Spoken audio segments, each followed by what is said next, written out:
లో గోకర్ణం ఒకటి. పవిత్రమైన త్రిస్థలాలలో గోకర్ణం ఒకటి. మిగతా రెండు వారణాసి, రామేశ్వరం.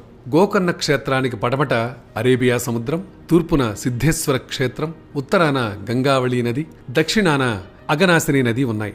ఇలా ప్రకృతి రమణీయతతో అలరారుతుండే ఈ క్షేత్రంలో శివుని ఆత్మలింగం ప్రతిష్ఠితమైంది. పురాణ కథను చూద్దాం. ఈ పుణ్యక్షేత్ర ప్రసక్తిని రామాయణ, మహాభారతాలలో చూడగలం. ఇక స్కాంధ పురాణంలో ఒక అధ్యాయమే ఈ క్షేత్ర ప్రాముఖ్యాన్ని వివరిస్తోంది.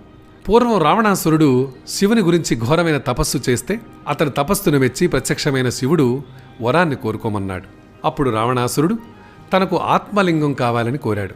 అందుకు ఓ నిబంధన విధించిన శివుడు రావణాసురునికి ఆత్మలింగాన్నిచ్చాడు. ఆ నిబంధన ప్రకారం రావణాసురుడు లంకకు వెళ్లేంత వరకు ఆత్మలింగాన్ని నేలపై దించకూడదు. ఆత్మలింగాన్ని అందుకున్న రావణాసురుడు లంక వైపు పరుగులు తీయసాగాడు.